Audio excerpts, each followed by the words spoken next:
empezamos el Festival Centroamérica Cuenta y saludamos a los que os habéis acercado a Casa de América y también a los que nos estáis siguiendo por nuestro canal de YouTube de Casa de América. Aprovecho para deciros que las sesiones del miércoles y del viernes, así como la de hoy, se retransmitirán en directo y las del martes y del jueves las grabaremos. Comenzamos esta nueva edición del Festival Centroamérica Cuenta con la inauguración oficial y tiene la palabra en primer lugar el director general de la Casa de América, Enrique Ojeda.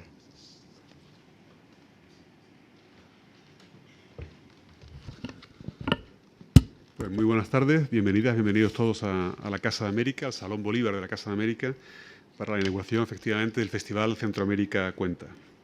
Un saludo muy cordial a Claudia Neira, a la directora del Festival Centroamérica Cuenta, a Elena González, la subdirectora de Asuntos Culturales de la Agencia Española de Cooperación Internacional y Desarrollo, a todas las escritoras, los escritores que nos van a acompañar esta semana, muchos de los cuales están aquí, especialmente los que participan en la mesa de hoy, a Rodrigo Rey Rosa, a Marta Sanz y a Javier Rodríguez Marco. Muchísimas gracias por acompañarnos. A todos ustedes que están aquí en la Casa de América, en especial a Yoconda Belli, que es un poco el alma de este festival aquí presente, todas las amigas, los amigos que nos siguen a través del canal de YouTube.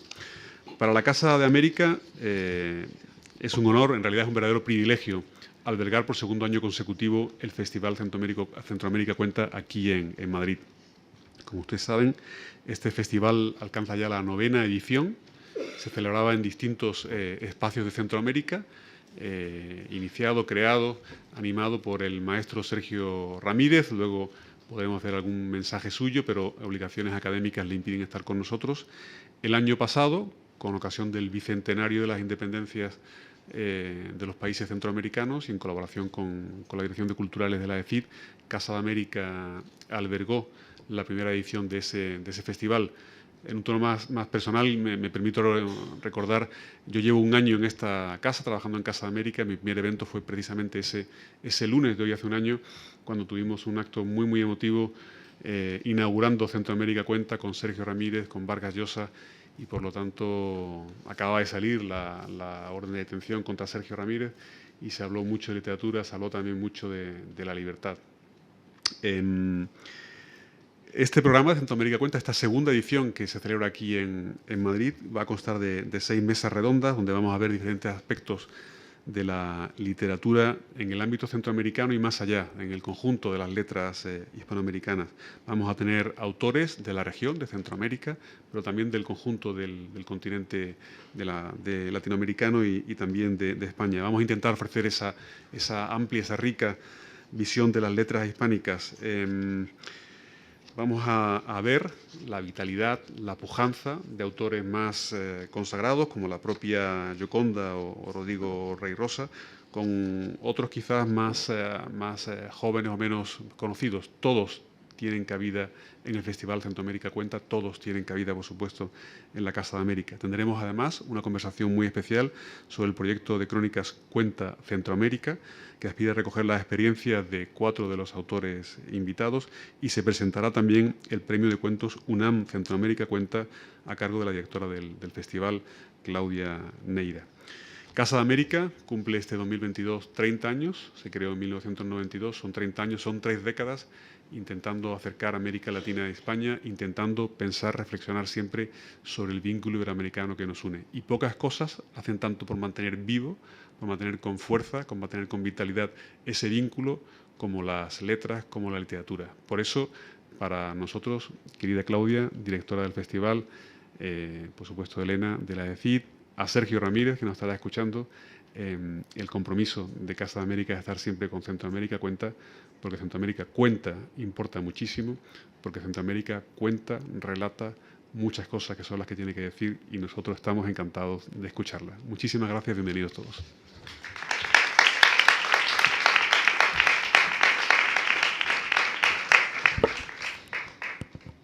Gracias, director. Tiene la palabra la jefa del Departamento de Cooperación y Promoción Cultural de la ECID, Elena González.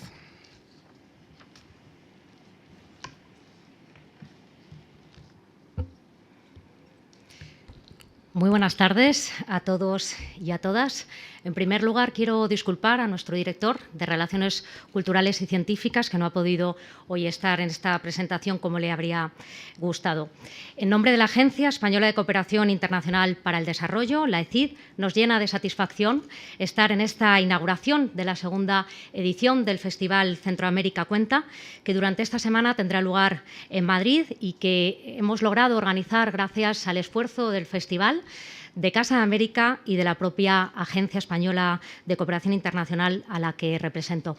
Muchas gracias a los autores que participan en esta segunda edición y especialmente a los que nos acompañan hoy en la inauguración. Este Festival de Literatura Centroamérica Cuenta reúne en esta ocasión a más de una veintena de autores y de autoras de diferentes generaciones y de distintos países, cuya obra expresa una riqueza sobre la creatividad de nuestra lengua.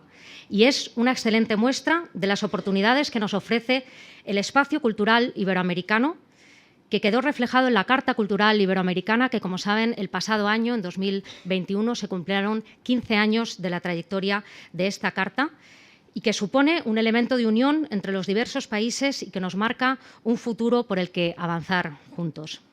El año que viene, en marzo de 2023, tendrá lugar la novena edición del Congreso Internacional de la Lengua, que, como saben, se celebra en Arequipa, en Perú, y que será una excelente oportunidad para congratularnos de uno de nuestros mayores activos, la unidad cultural surgida en torno a nuestra lengua, y las posibilidades de encontrar raíces comunes entre todos los países hispanohablantes, conscientes de nuestra riqueza y de los vínculos existentes entre todos nosotros.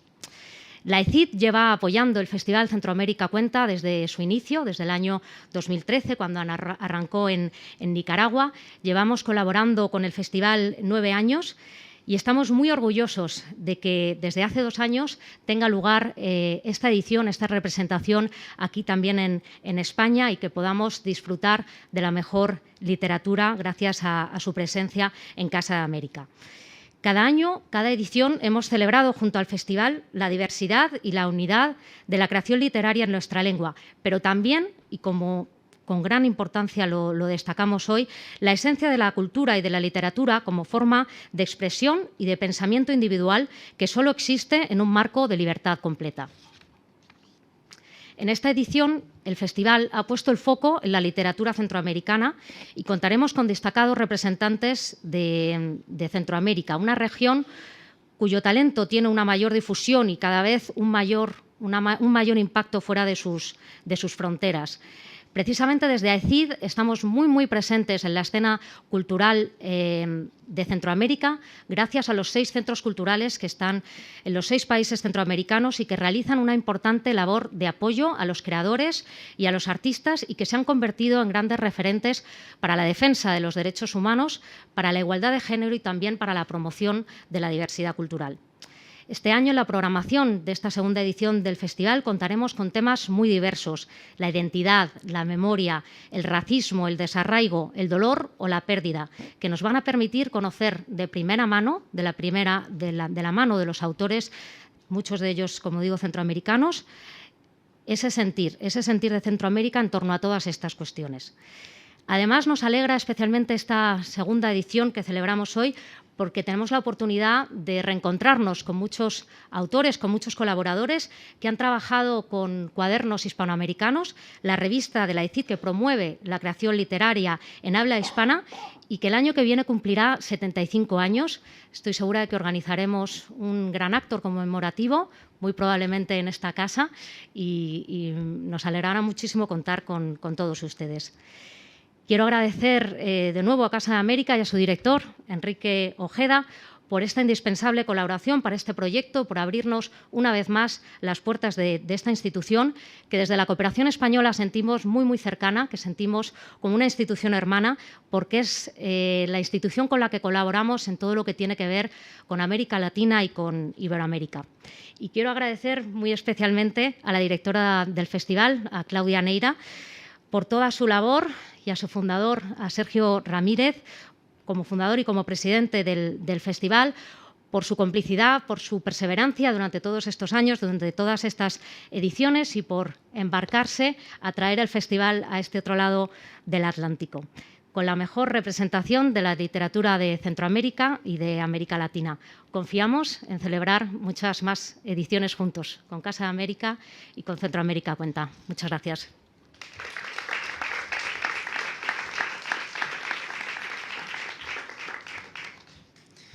Muchas gracias, Elena. Tiene la palabra la directora del Festival Centroamérica Cuenta, Claudia Neira. Gracias, Javier. Buenas tardes, amigas, amigos. Iniciativas como esta, en medio de una región convulsa, son cada vez más importantes y necesarias.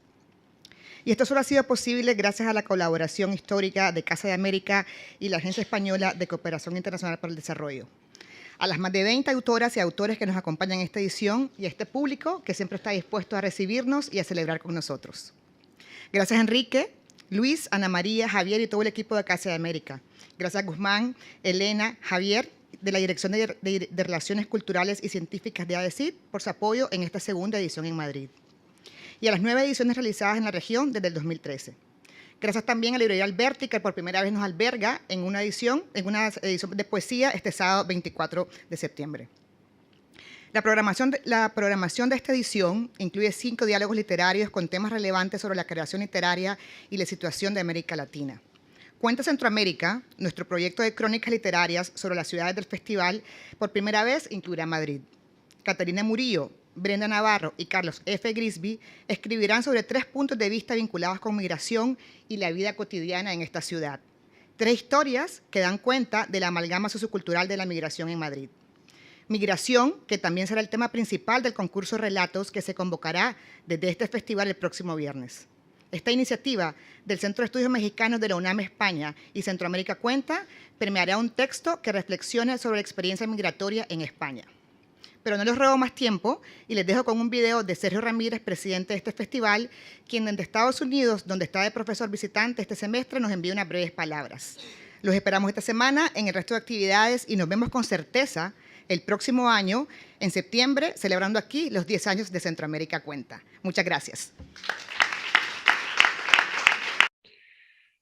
Me siento verdaderamente muy complacido de poder abrir con estas palabras este nuevo encuentro de nuestro Festival Centroamérica Cuenta en Madrid, en la Casa de América, a la que quiero agradecer su participación como anfitriona de este encuentro y agradecer también a la Agencia Española de Cooperación Internacional para el Desarrollo, la ADECID, el apoyo que nos brinda para esta reunión y para otras, como ha ocurrido antes.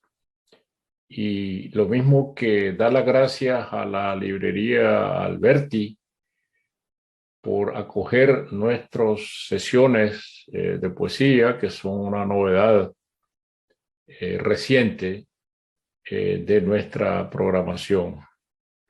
Centroamérica Cuenta cumplirá el año próximo 10 años de haberse fundado en Managua, de donde tuvimos que irnos por razones excepcionales de carácter político. Y desde entonces hemos tenido la oportunidad de celebrar estos encuentros en San José de Costa Rica, en la ciudad de Guatemala. El próximo año será en la República Dominicana. Esta es la segunda vez que podemos sostener un encuentro en Madrid. Y también seremos invitados de honor del Festival de La Palma, algo que nos complace mucho también. Quiero dar las gracias igualmente a todos los participantes por acudir a nuestro llamado, y son ellos los que hacen posible con sus participaciones, con su propia imaginación, con sus aportes, que Centroamérica Cuenta sea posible en la dimensión que nosotros la hemos concebido como una manera de comunicar a Centroamérica con el resto de los países de nuestra lengua y los países del mundo, hacer que la literatura centroamericana recorra un camino de ida y vuelta y hacer que la literatura de nuestra lengua y la literatura universal fluya por la otra vía, en esta doble perspectiva que queremos imprimirle. Así que quiero agradecer también a Claudia Neira, la directora de Centroamérica Cuenta, por el empeño que a la cabeza del equipo, que es pequeño pero efectivo, ha puesto para hacer posible este encuentro. Y reitero a Casa de América por acogernos, por ser nuestros anfitriones. Muchas gracias a todos y les deseo muchos éxitos en estas jornadas que ahora vamos a emprender.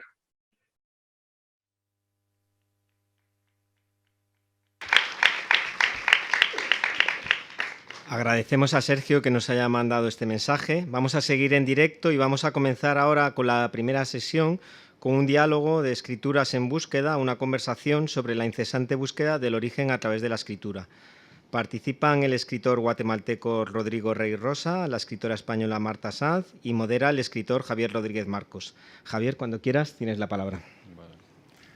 Bien, muchas gracias a la Casa de América, a Centroamérica Cuenta. Un saludo a Sergio, que nos estará escuchando, como se decía antes.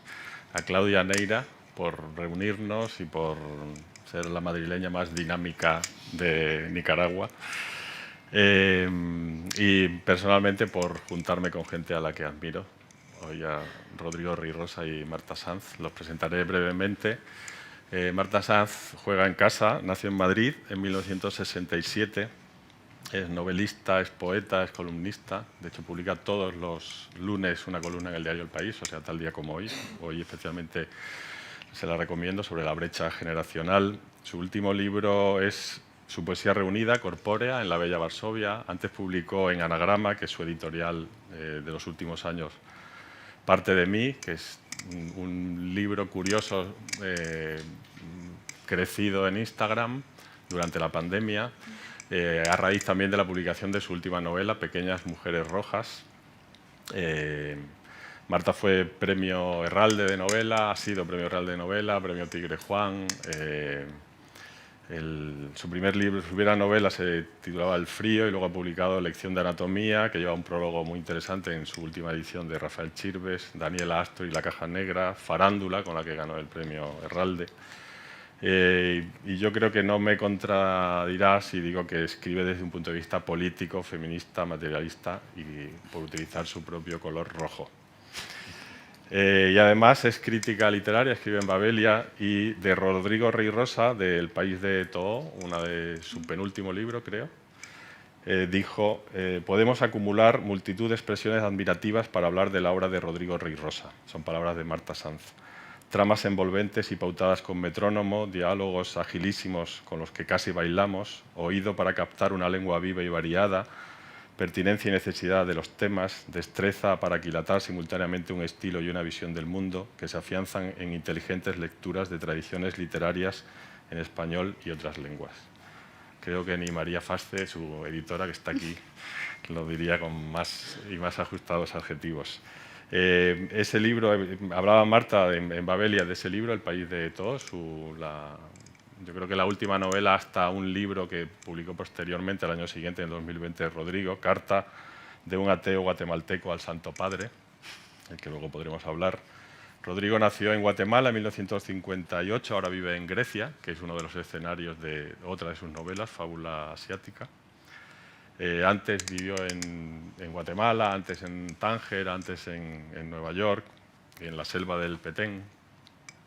Iba paramédico, se recicló en cineasta y terminó a medio camino, que es de escritor, aunque terminó llevando al cine su propia novela, Lo que soñó Sebastián, y luego vio como otra de sus novelas, Severina, fue llevada al cine por el brasileño Felipe Hirsch.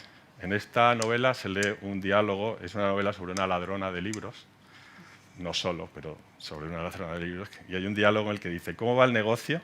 Dice: va, por increíble que parezca. Yo creo que la mayoría de la gente lee muy poco o nada. Y sin embargo, gracias a Dios, hay quienes compran bastantes libros. Sí, se sonrió Ahmed. Mira, me enseñó un libro negro de la colección Nuevos Textos Sagrados de Tusquets. ¿Lo has leído? Era Conversación entre alquimistas, de Jorge Rietzmann. Yo no lo había leído. No está mal, me dijo Ahmed, para ser de un español. Dice, con ese nombre no tanto, pensé, Rietzmann. Pero no quería discutir. Bueno, no discutiremos mucho porque Marta es muy crítica y muy autocrítica y Rodrigo seguramente es su crítico más acérrimo. Reunió sus crónicas en La cola del dragón, publicado por una editorial de Murcia pequeña, Contrabando, un libro muy recomendable, como toda su obra que está publicada en Alfaguara, una obra a la que la editorial le ha dado tratamiento, como yo creo que se merece, de clásico vivo, aunque suene un poco grandilocuente para decirlo delante de nadie, pero las grandes palabras están para las grandes ocasiones.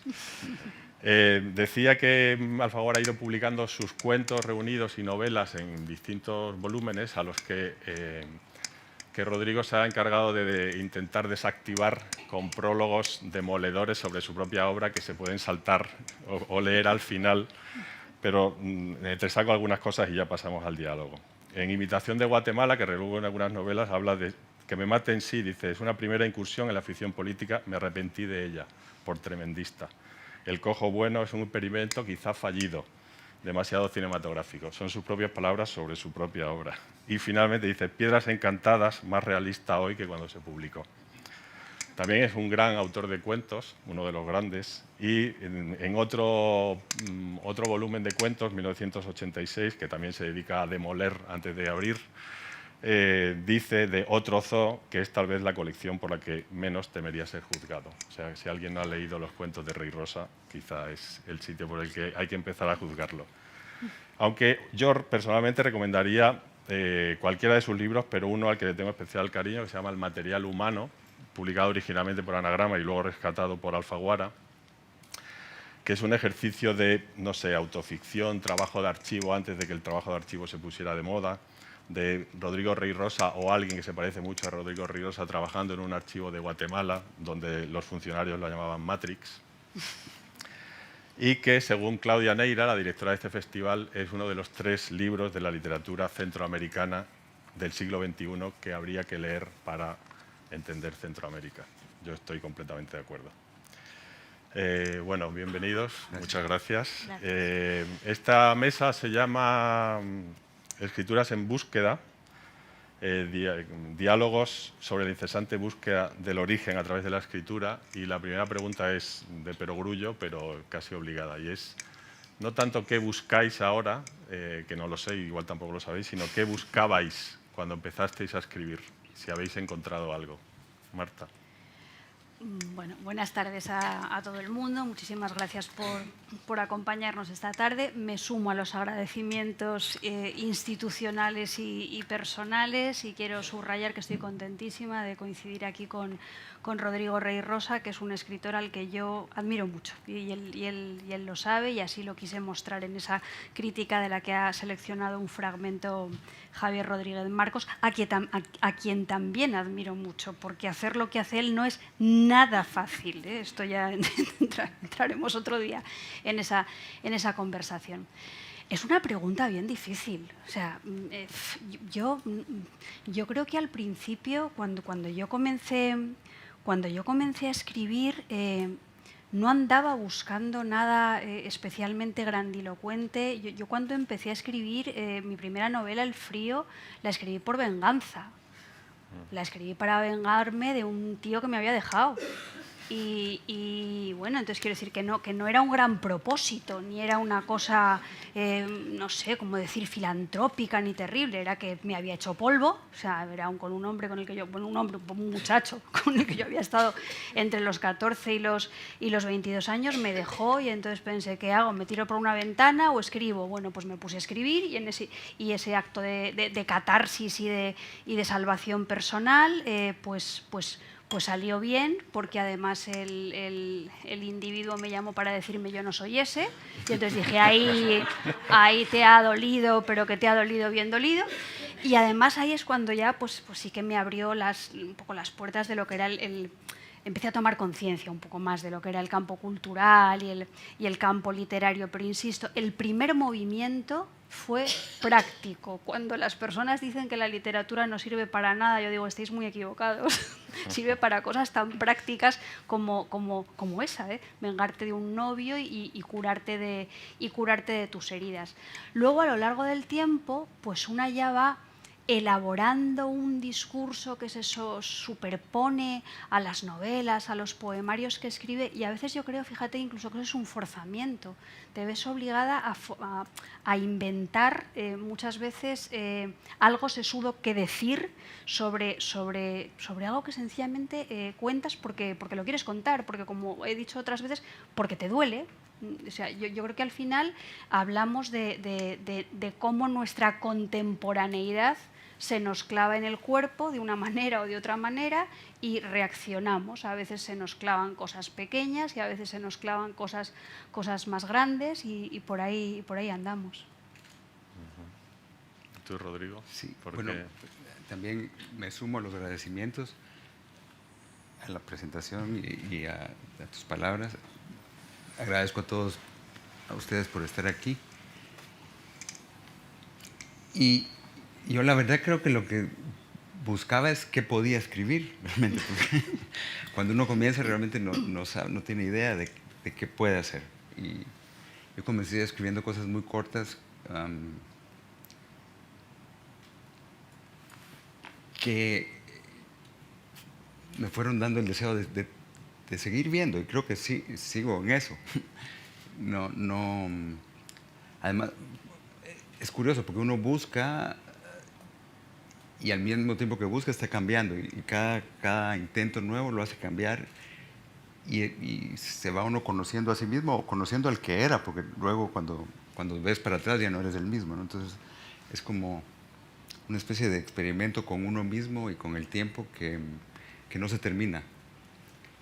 Y de verdad,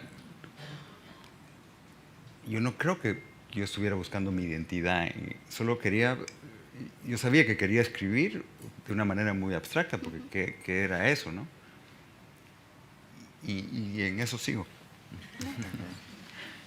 ¿Y cómo se pasa de la medicina a la literatura? Es decir, de querer ser médico a querer ser escritor. Bueno, yo en parte quería ser médico por curiosidad más que por vocación médica de curar, ¿sabes? Por curiosidad, yo creo que hubiera estudiado ciencias del cerebro, si hubiera... Pero ya en la clase de biología me aburría bastante y no me gustaba matar animalitos para disectarlos, que es lo que hacías en ese tiempo. Y una vez que me escapé de una clase, me fui a oír a un maestro español que se había exiliado en Guatemala en tiempos de Franco, que estaba hablando sobre Borges. Y ese día yo había leído en la mañana Don Uqbar, y esta coincidencia de mi solo decepción con la medicina, el haber leído ese cuento de Borges, que todavía creo que es mi favorito, y esas palabras de el doctor Salvador Aguado, Andreu se llama, me hicieron pensar que tal vez esto era una señal, y ahí empecé a no ir a las clases de anatomía y a seguir las clases de este doctor, y así decidí.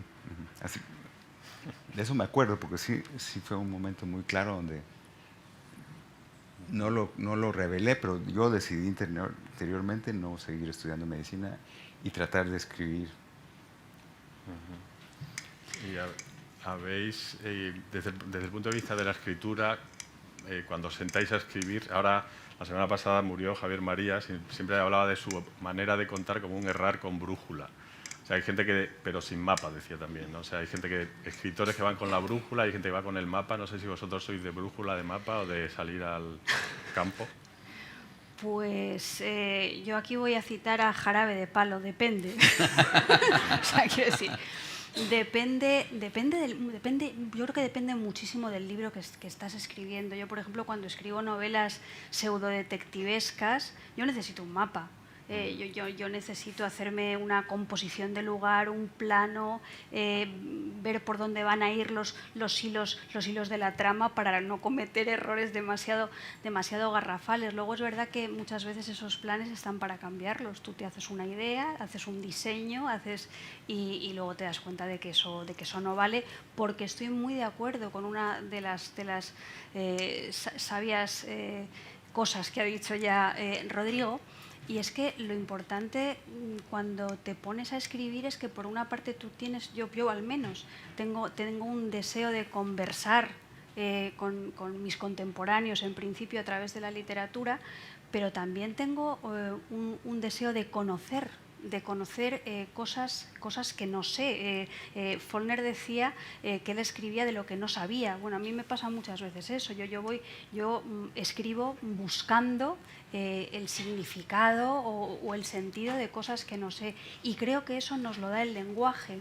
Y creo que es muy importante subrayar esa idea en un momento en el que para mí muchas veces toda la literatura queda reducida a narratividad. Yo creo que la literatura no tiene solamente que ver con contar historias, la literatura tiene que ver con contar historias, pero también tiene que ver con esos descubrimientos sobre ti mismo, sobre los otros, sobre la naturaleza humana que surgen de los estilos y de la combinación del lenguaje y de los sonidos de la lengua y de todas estas cosas, ¿no? Entonces, por una parte hay un mapa, pero por otra parte también hay el deseo de perderte para encontrarte, para poder volver a buscar, y creo que eso es lo maravilloso y creo que eso es lo que finalmente te permite comunicarte de verdad con tu espacio de recepción y que tu espacio de recepción te valore desde tu intrepidez y tu experimentación y tus aventuras, ¿no? Y otra cosa que me encanta de Rodrigo, yo no sabía lo de tu abandono de la medicina. Para mí la medicina en mis libros es importantísima. Yo utilizo muchísimo léxico sanitario y anatómico porque mi madre era enfermera y fisioterapeuta y desde pequeña me lo inculcó, y por otra parte porque, como ha dicho Javier al principio, yo soy una escritora muy matérica y muy materialista, y coincido con la poeta española Olvido García Valdés en que el cuerpo es lo único que tenemos. Entonces eso es fundamental. Hablaremos mucho tú y yo, te preguntaré cosas, no como escritor, sino... No, yo también, como dice Marta, creo que depende. Cada libro tiene necesidades distintas. Yo generalmente no uso ni mapa ni brújula. Y creo que la mayor parte de mis cuentos y algunas novelas han sido escritos como una especie de sueño dirigido, digamos, como dejar que la imaginación me lleve y que con los elementos de mi vida cotidiana y mis recuerdos armen y creo que escribo y luego veo qué escribí. Y en función de eso lo hago, digamos, que se mantenga un poco como, tal vez como los niños que hacen garabatos luego ven qué hicieron, ¿no? Hay libros en los que eso no puede ser. Por ejemplo, El material humano comenzó de una investigación, digamos, seria que se desvió por fuerzas exteriores, que luego quise hacer funcionar como un experimento también. Creo que para mí la literatura es experimental, incluso si estoy trabajando con una forma tan convencional como la novela, pero para mí cada una es nueva y no tengo, por eso digo, sin mapa. Y a veces al llegar al otro lado necesito la brújula para ver si regreso y arreglo algo, pero sí. Yo creo que la escritura, si me permitís, a veces la escritura te permite aspirar a buscar cierto orden en la entropía, en el desorden, en el caos, y a veces hace todo lo contrario. A veces lo que hace la escritura precisamente es como romper el cristal y mostrar la fragilidad de cosas que están aparentemente ordenadas y realmente no lo están. Creo que así se aprende, digamos. Claro. Creo que la literatura es como, suena muy pretencioso, pero sí es una manera de conocimiento, de darte cuenta de lo que no conoces y entonces tratar de llenar esos vacíos. que hay una etiqueta que la gente evita y vosotros, que yo sepa, no habéis evitado, que es literatura de urgencia. Marta incluso a veces la ha reivindicado y recuerdo que hablando con Rodrigo en el concreto de un libro como Fábula asiática, en la que pasa muchos hechos políticos de la actualidad, también aparecía. No sé, ¿cómo os planteáis responder con urgencia a cosas que están pasando en el momento? ¿No tenéis miedo de que caduquen, que de repente diga, bueno, ya pasó eso y ya no se entenderá? ¿O qué os lleva a responder tan de inmediato? Tú primero ahora. Yo sí creo que es... No, ¿por qué no? Pero así es. Digamos, hay temas que parece que te gritan y te piden que los escribas. Ahora, todo cambia. O sea, no creo que haya un tema que uno esté seguro de que no va a cambiar y que... Yo creo que cualquier tema no depende intrínsecamente del tema, si va a durar, sino cómo lo tratas tú. Entonces es un problema que realmente no se me presenta. Yo creo que la gran fuerza de la novela como forma está en hablar de lo que está pasando desde donde tú estás en tu momento y desde ti. Entonces eso lo hace ya literatura de urgencia, en el sentido de que mañana ya no... Claro que no tiene que estar hablando el día de hoy, sino que de tu presente, un presente, digamos, más amplio que el presente literal. Entonces, en cierta manera, casi todas las cosas que yo he escrito son, en cierta manera, de urgencia. O sea, pero no porque yo crea que el que escriba va a cambiar algo o va a contribuir a que las cosas mejoren, sino que es un problema que yo tengo y que me parece que es el mejor material para trabajar. A mí me pasa un poco lo mismo que a Rodrigo. Yo creo que escribimos de las cosas que nos pasan, no podemos abstraernos a la realidad, no podemos abstraernos a nuestro contexto, y luego con los libros, con el discurso literario, con los poemas, a nuestro modo también estamos construyendo realidad. Y eso puede ser perecedero o puede no ser perecedero, pero a mí en principio no me importa. O sea, me da igual, porque como decía al principio, yo intento escribir de las chinas que me aprietan en el zapato, y a lo mejor esa china que me aprieta en el zapato resulta que es una tontería o no lo es, pero creo que, claro, que escribimos literatura, y entonces en realidad en la literatura lo fundamental es... los estilos es lo que estamos diciendo, la manera de mirar, la manera de enfocar, la manera de buscar las palabras es lo que tú estás contando, y es tu manera de ser transgresora, de ser transgresor. Entonces yo no tengo ningún miedo a la literatura de urgencia, y además pienso que durante mucho tiempo parece que la literatura se tenía que apartar de cualquier tipo de posicionamiento político, cívico, ético o moral, porque parecía que eso manchaba. Eso es una mancha, es un estigma, es una mácula. Entonces yo no entiendo la literatura desde el territorio de lo sagrado. Yo no me siento una sacerdotisa, me imagino que tampoco se sentirá un sacerdote Rodrigo. Entonces hablo de las cosas que me importan como ser humano, como ciudadana en este tiempo, y lo intento hacer a través de los recursos que para mí son más accesibles, o con los que creo que puedo aportar más cosas. No grandilocuentemente, pero así, en pequeño. ¿Y qué creéis que añade la ficción? Es decir, ¿creéis que la ficción se hace cargo de cosas que, digamos, por ejemplo, la prensa, que se supone que es un contrapoder, se hace cargo de cosas que la prensa no plantea o no puede plantear por censura? Estoy pensando, por ejemplo, directamente en un sitio como Guatemala y en novelas como las tuyas últimas, donde hay un reflejo del trato a los indígenas muy, muy duro. ¿Cómo...? Bueno, si en Guatemala la gente leyera tendría caso, pero la verdad es que no, se lee muy poco, y creo que la ficción es más un lugar para... Creo que los temas son los mismos, yo diría que la prensa y la ficción pueden ser idénticos, los temas es la manera de tratarlo, y la ficción creo que tiene la oportunidad de reflexionar y profundizar mucho más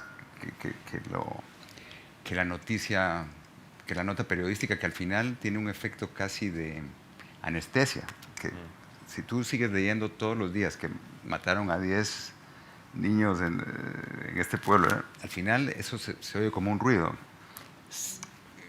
Cuando está contado por un escritor de ficción que sabe su oficio, esto te afecta casi como si lo estuvieras viviendo de cerca. Entonces, el efecto, creo que los temas pueden ser idénticos, pero creo que la ficción tiene espacio y está en un espacio donde ves eso de otra manera, donde puedes interiorizar.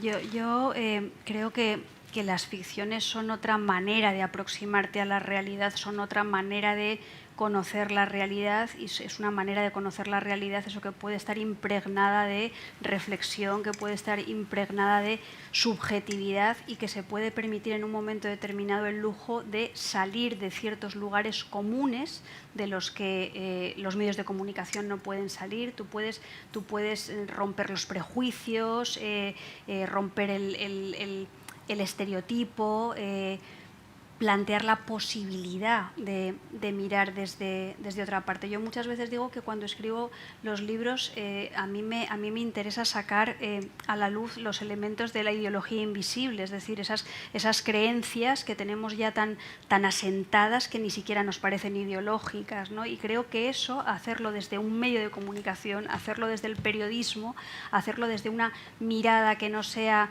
poéticamente espeleológica, es muchísimo más complicado. Sí, de acuerdo. Sí.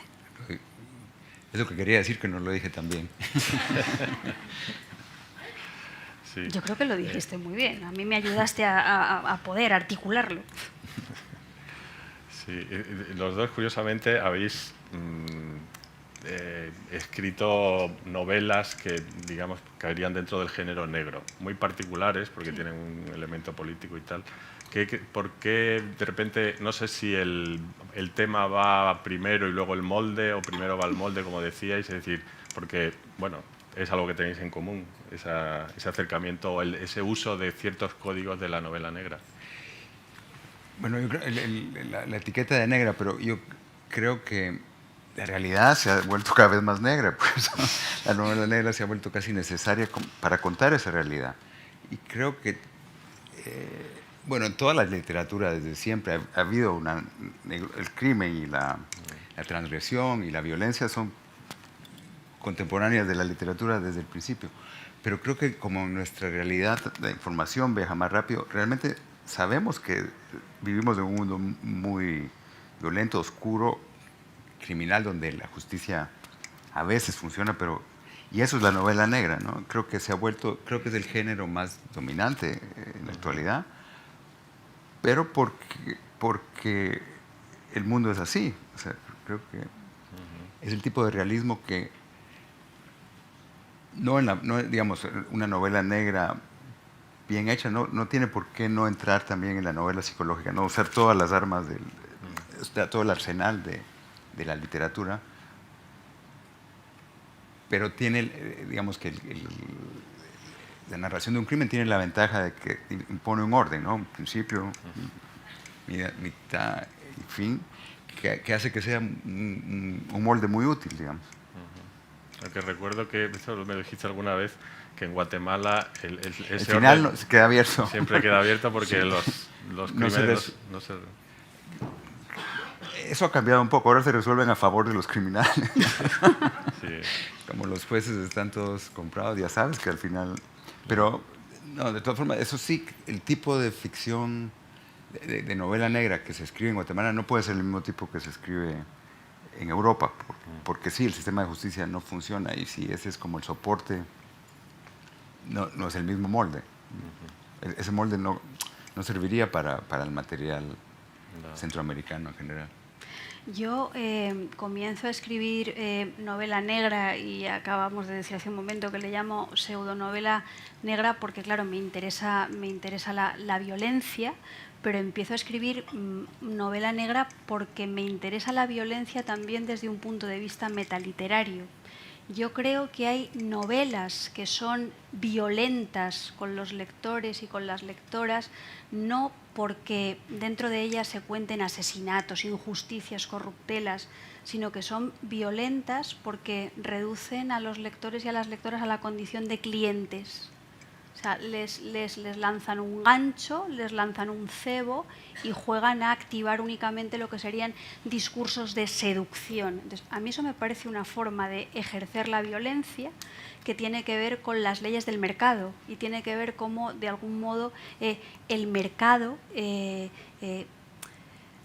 aplana las posibilidades del discurso, ¿no? Entonces, yo por eso empiezo a escribir novela negra y entonces hago una novela que es Black, Black, Black, en la que se rompen todas las expectativas del lector habitual de novela negra, ¿no? La buena conciencia política, el carácter machote y heroico o perdedor del detective, la trama que se va a resolver de una manera más o menos vertiginosa al final y demorada en los puntos intermedios, ¿no? Entonces intento romper todos los códigos un poco para plantear la idea, plantear la posibilidad de que a veces se nos cuenta de manera violenta a través de discursos seductores, aparentemente suaves, aparentemente cariñosos, ¿no? Esa fue mi forma de aproximación. Lo que sí que es cierto es que como yo he escrito una trilogía, en la última de las novelas, Pequeñas mujeres rojas, sí que es cierto que el elemento político explícito está mucho más presente porque está la violencia contra el cuerpo de las mujeres, las maneras de contar esa violencia contra el cuerpo de las mujeres y el problema de las fosas en España y de la memoria histórica.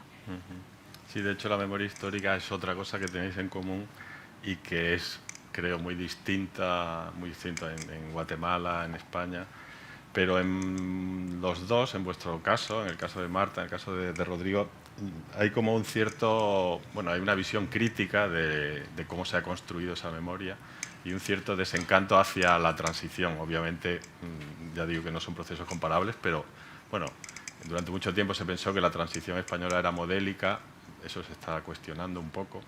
Y en el caso de Guatemala, la deriva hacia pues, el gobierno actual, por ejemplo, ha hecho, no sé si había unas expectativas que se han frustrado. ¿Cuál es tu sensación? Sí, inmediatamente después de los acuerdos de paz hubo expectativas y comenzaron a parecer que se llenaban, pero 20 años más tarde, un poco más, creo que el país está incluso peor de lo que estaba antes de la guerra. O sea, es curioso, el estado de Guatemala ha sido un estado siempre opresivo, siempre de derechas, con un pequeño paréntesis de 9 años, pero no es solo la clase, digamos, privilegiada y económicamente más potente. Es un país en general donde es de derechas y eso no ha permitido cambios que serían, digamos, lo natural en el área social, en el área médica. Es un país que ha ido para atrás. Digamos, la situación de los hospitales ahora es peor que hace 20 años. Las escuelas siguen siendo edificios vacíos que se construyen para inaugurar y cortar la cinta y luego no hay maestros. Eso, tú dirías que después de toda esta historia, de una guerra de 36 años, que precisamente pretendía cambiar estas cosas, ¿algo hubiera mejorado? No. Digamos, es un país, según el relator de las Naciones Unidas, hace ya un rato, pero tal vez 8 años, cuando llegó a dar un resumen de sus actividades ahí, lo dijo en público y fue como declarado antipático por el gobierno, porque dijo, si yo fuera un criminal, yo escogería este país para hacer carrera, porque aquí un 1% de los crímenes más graves se juzgan y de esos uno recibe condena. Y otra cosa que dijo en ese mismo discurso es, hoy en día mueren por arma de fuego más gente que la que moría durante los peores años del conflicto armado. Entonces, desde luego, no hay lugar a optimismo o a más esperanza, sino que tal vez la esperanza puede venir, o sea, las mejoras pueden venir de otra manera, no por la vía política, digamos, convencional. ¿Y por dónde? Tal vez una...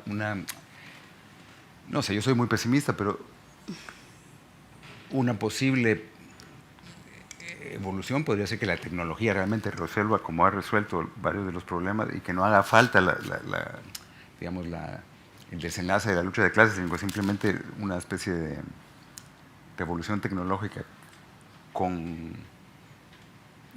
que haga innecesario el trabajo humano forzado y que permita un beneficio, ¿sabes? Pero eso es ciencia ficción. Podría pasar, digamos, hay cosas que han mejorado sin que pensáramos. Por ejemplo, la comunicación en Guatemala, antes de la era de los teléfonos inalámbricos, la mitad de la población no tenía y no sabía escribir. Ahora, en cualquier aldea que llegues, en el lugar más perdido, hay comunicación telefónica y la gente tiene que aprender a digitar, y luego hay una cierta alfabetización, digamos, electrónica que no tiene nada que ver con la... Por ejemplo, digamos, pero eso tal vez es material para ciencia ficción. En términos realistas, no sé si hay lugar a optimismo. No. Sí, sobre todo porque tú has escrito mucho últimamente sobre las minas, que parece difícil que se puedan explotar por la tecnología, ¿no? ¿O sí? No lo sé. Lo digo, esa preocupación tuya literaria... No, porque sabes que las minas estas, que son las más dañinas, que se llaman a cielo abierto, requieren poca... Porque uno de los argumentos de los mineros, que son casi siempre ingleses, canadienses o chinos usando, es empleo. Pero realmente son 40 operarios los que destruyen toda una montaña con dinamita, y luego los ingenieros que hacen estos campos de lixiviación, que es pulverizar toda la piedra, bañarla con cianuro y agua para que se precipiten las pepitas de oro, como pasa. Pero esos son 40 empleos. Realmente ahí la mano de obra no es la clave. Ahí el problema es el envenenamiento de la tierra y del agua que queda durante... Depende, pero pueden ser 50 años para que ese cianuro vuelva a evaporarse. Pero no... O sea, no. Pensaba más bien en la cosa agrícola, que cada vez requiere menos mano de obra y explotación, digamos, como la industria agrícola en Guatemala es brutal, digamos. La gente que trabaja en la zafra o en el café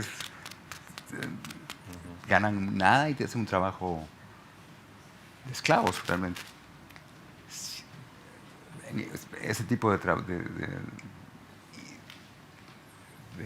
trabajo humano, digamos, la tecnología puede hacer que se vuelva innecesario. Y que sí, las maneras de explotación es que no haya que explotar a tanto ser humano para que la economía funcione.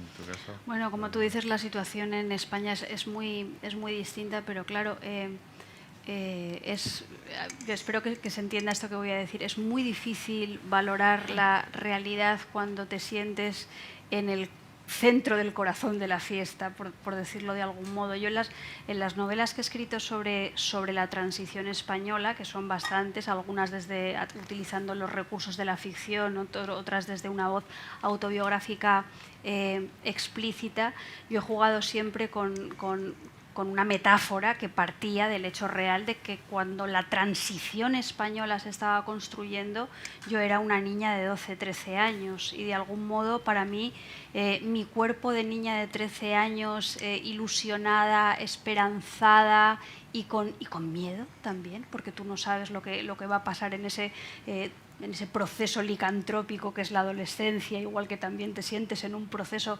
licantrópico cuando estás atravesando el periodo de la menopausia, bueno, pues yo creo que ese cuerpo de esa niña puber que yo era también podía ser la metáfora del propio país, ¿no? En España, cuando se murió Franco, había mucha ilusión, había muchas expectativas, había esperanzas de que todo cambiara y de que se hicieran grandes cosas, pero por otra parte quedaba todavía el miedo a una derecha rancia y a unos militares que podían salir de la caverna en cualquier momento, como de hecho salieron en el año 81 con el golpe de Tejero, ¿no? Entonces, yo tengo un poco esa visión de la transición, no impugno, porque me parecería una injusticia histórica terrible impugnar la transición en su totalidad, pero sí que creo que quedaron flecos. Cuando veíamos desde un punto de vista muy positivo la ley de amnistía, nos estábamos dando cuenta de que esa misma ley de amnistía era la que hacía posible que personajes tan abyectos y asesinos tan notorios y torturadores como Billy el Niño murieran en su casa y condecorados, ¿no? Entonces, ahora nos hemos dado cuenta de que había un gusano, de que había una larva que se relacionaba también con cierto desprestigio de la política, relacionado con unas ganas inmensas de divertirte y de comerte el mundo, relacionado también con los discursos de la posmodernidad que en ese momento estaban en plena efervescencia, que han hecho posible que ahora, por ejemplo, tengamos que lamentarnos de la existencia de un partido político tan oxidado y tan mohoso como Vox. Eso parece que todavía no se ha resuelto. Y esa es un poco mi visión de la transición española, que yo fundamentalmente, que tú lo sabes muy bien, Javier, abordo en 2 libros. Uno es Daniel Astor y la caja negra, y el otro es La lección de anatomía, que es el libro abiertamente autobiográfico. Has dicho una palabra, miedo, y yo recuerdo de este libro de cuentos por el que no le importaría ser juzgado, a Rodrigo Otrozo. Hay un relato que para mí parece un relato de miedo, y es la historia que se titula así, la historia de un padre miope que pierde a su hija en el zoo, y pasan cosas. Y bueno, siempre me pareció que es seguramente es casi un cuento de terror en una situación, ¿no? Un padre, una madre que pierde a su hijo, y no sé si era un miedo real y del que surgió, el que promovió ese cuento. Sí, digamos, un miedo real. Si tú eres padre y tienes una niña de 2 años, ese miedo es bastante fácil. Y sí, era solo, digamos, darle forma narrativa a ese miedo, que sí, a esa edad que los niños empiezan a poder desaparecer sin tu ayuda. Es decir, era un miedo, digamos, recurrente, y de ahí surge ese ¿Y qué te da miedo ahora? Uf. Menuda pregunta. Mira, ahora la verdad es que temo, Guatemala me preocupa mucho. Esta semana sé de 15 amigos o conocidos que se han ido porque o son periodistas o trabajan en justicia o son abogados que tienen miedo de parar en la cárcel sin saber exactamente por qué, y de que su vida se vea arruinada por... Es muy fácil, se ha vuelto el método, y tengo amigos que están en la cárcel, o un periodista, o otro, un empresario que tal vez a él habrá alguna razón, pero que no tiene proporción con el castigo, ¿sabes? Pero se ha vuelto otra vez un país muy inseguro, y confieso que ahora voy para allá y la verdad es que voy con un poquito de reservas. Yo te iba a decir que no te pienso decir que me da miedo, pero sí te lo voy a decir. Claro. A mí me da mucho miedo y hablo en este caso desde un contexto completamente europeo y probablemente muy español, a mí me da miedo que la crisis económica nos haga involucionar, porque creo que con las crisis económicas siempre sufren los sectores más frágiles de la sociedad en lo que es la conquista de derechos.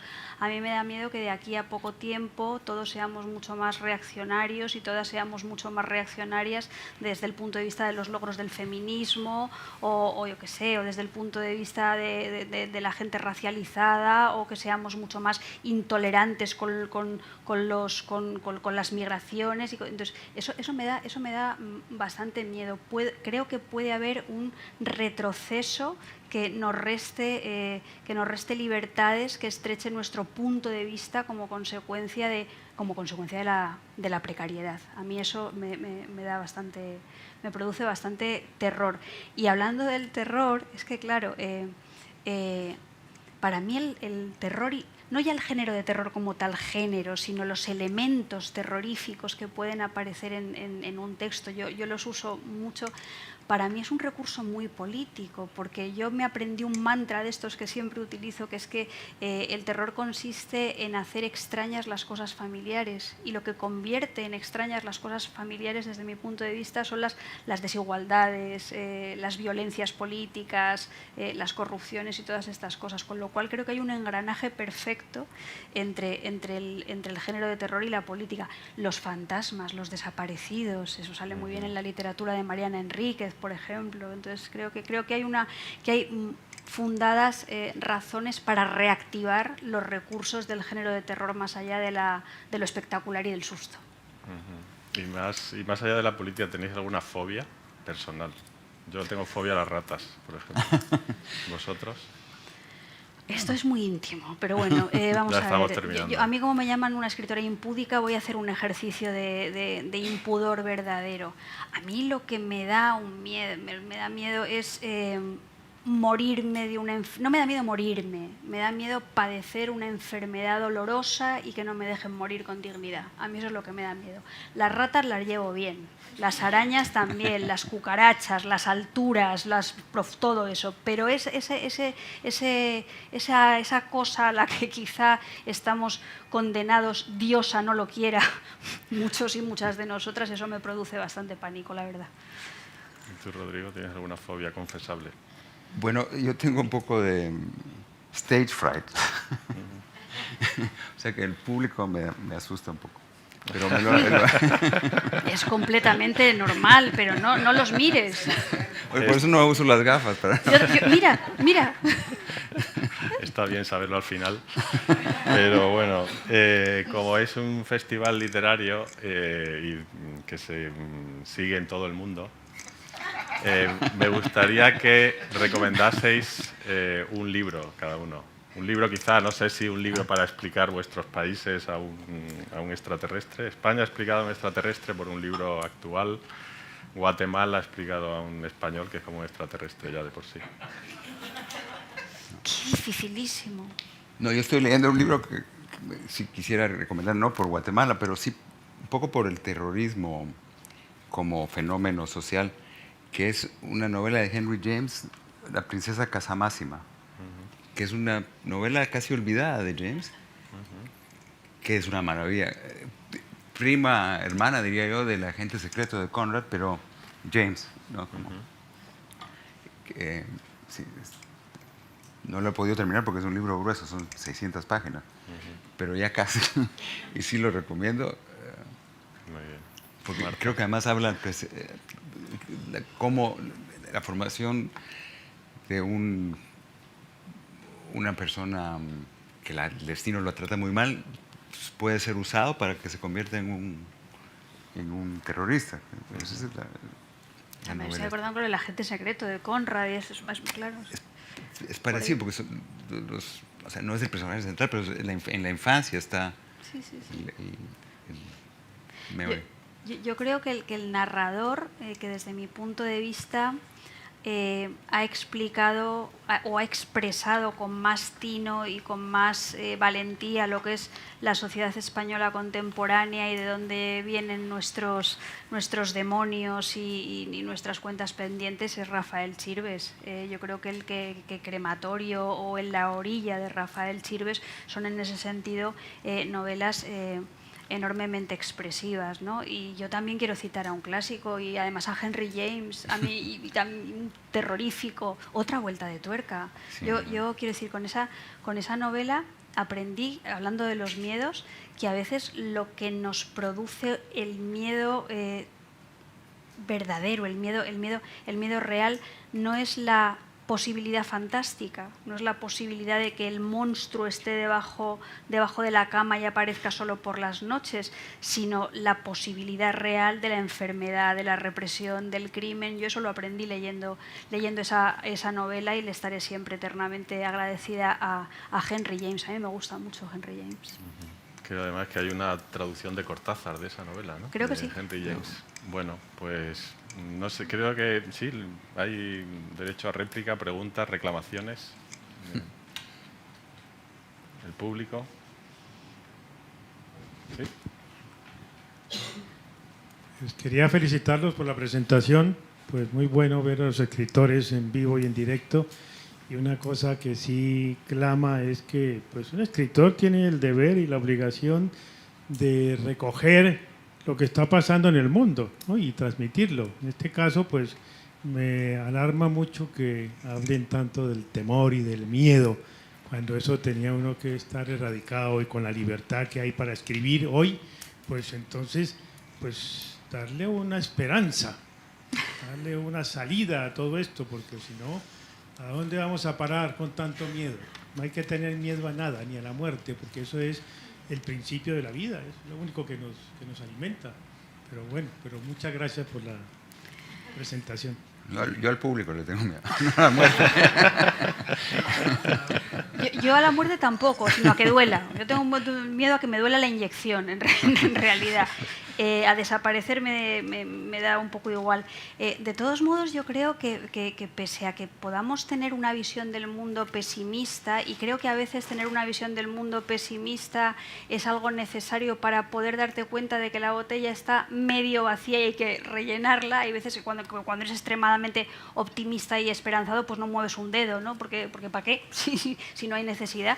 O sea, más allá de ese pesimismo congénito, quizá, que yo interpreto positivamente, creo que quienes escribimos somos optimistas compulsivos, porque de alguna manera extraña y no cuantificable tenemos aún confianza en la palabra para conocer, en la palabra para decir, para denunciar, para testimoniar. Entonces, yo creo que estás hablando con dos personas muy optimistas y muy arrojadas, que vencemos nuestros miedos públicamente, aunque nos quitemos las gafas. No importa.